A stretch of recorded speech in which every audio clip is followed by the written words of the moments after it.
Olá, queridos, tudo bem? Quero deixar aqui. Evangelho segundo escreveu Marcos, capítulo 11, versículo 13, vai dizer assim: Vendo de longe uma figueira que tinha folhas, foi ver se nela acharia alguma coisa.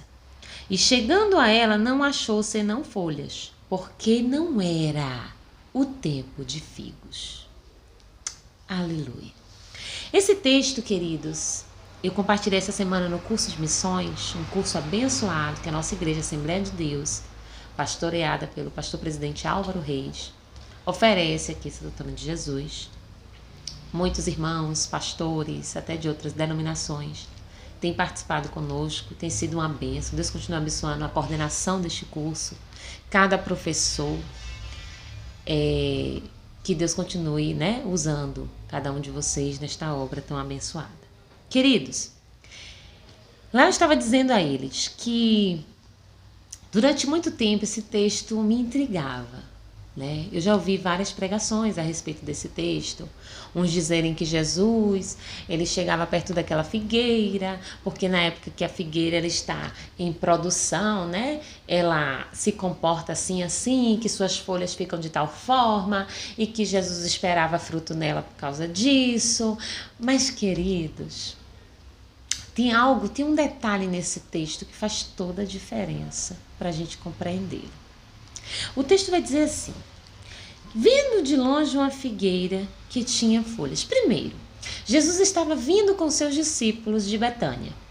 E nesse trajeto, Jesus teve fome. E aí Jesus olha de longe e vê uma figueira, né? Uma planta extremamente comum em Israel. E ao ver aquela figueira, ao ver as folhas daquela figueira, Jesus se aproxima dela para ver se nela havia frutos. Mas, queridos, antes daquela figueira virar figueira, sabe? Antes dela começar a brotar da terra, Jesus já a conhecia, queridos. Na verdade, o Senhor já sabia o estado daquela figueira. Ele apenas aproximou-se dela para ensinar algo aos seus discípulos e a nós. Figueira na Bíblia representa muito bem Israel. Ou seja, a igreja, porque nós somos o Israel de Deus. Ali era uma representação da igreja. E Jesus chega e vê aquela figueira cheia de folhas, ou seja, não era uma figueira seca, não era uma figueira murcha, não era uma figueira com praga, né? Enferma. Não, era uma figueira de pé, uma figueira provavelmente bonita, vistosa, com suas folhas, mas quando ele chegou de junto dela, olha o que ele queria ensinar aos seus discípulos. Ele olha e não tinha frutos.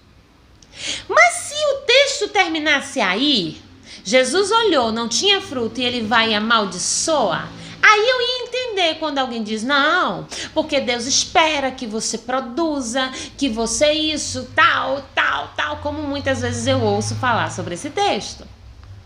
Mas o texto não termina aí. O texto vai dizer assim: não achou nada senão folhas, porque não era o tempo de figos. Ah, queridos, isso aqui que não me deixava dormir. Porque como é que a planta não está no tempo dela dar o fruto e Jesus espera encontrar fruto nela? Como é que não está na estação, no momento, dentro daquilo que ele mesmo criou, porque ele é o criador das estações? Como é que não está no tempo que ele criou para que ela produzisse e ele requer dela frutos, ao ponto de amaldiçoar ela? Era isso que me intrigava.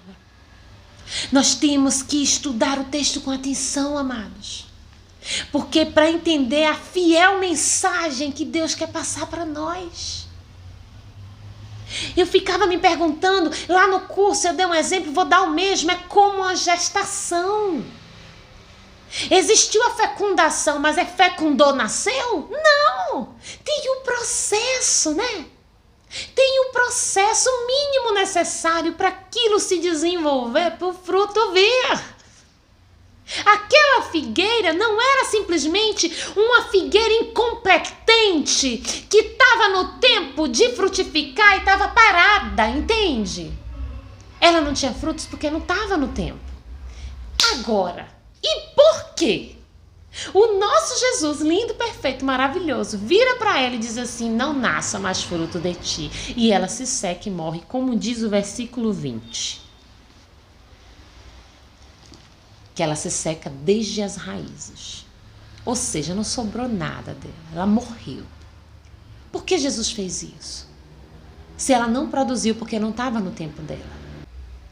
Por diversas vezes a Bíblia vai falar das estações, por diversas vezes a Bíblia vai mostrar que tudo tem o seu tempo, o seu momento. E de fato, tem coisas que Deus vai trabalhar e que você vai produzir no tempo certo, na estação própria, como diz inclusive o Salmo 1. E ele será como a árvore plantada junto a ribeiro de águas, que dá o seu fruto na estação própria. O Senhor diz como nós seríamos. O justo é como a árvore do lado do ribeiro, e dá seu fruto em estação própria. Como é que a palavra de Deus ela ia se contradizer, onde uma hora Deus diz que eu vou dar o fruto no tempo certo e chega lá na figueira e Jesus me condena porque eu não produzi? A resposta desse texto se acha em 2 Timóteo capítulo 4. Aleluia. 2 Timóteo capítulo 4 vai nos dizer assim: conjuro-te, pois, diante de Deus e do Senhor Jesus Cristo, que há de julgar os vivos e os mortos, que pregues a palavra a tempo e fora de tempo. Que coisa linda, queridos. Paulo chega agora em 2 Timóteo e traz uma explicação maravilhosa para este fato. A explicação está aqui, queridos. Esse fruto, especificamente sobre esta figueira, especificamente sobre este assunto, aleluia, não entra em vigor estações, porque aqui Jesus estava cobrando desta figueira a pregação do evangelho. Aquele fruto que Jesus foi buscar naquela figueira e não encontrou, é este, o fruto que temos que produzir a tempo e fora de tempo. Que fruto é esse? Anunciar o reino, queridos.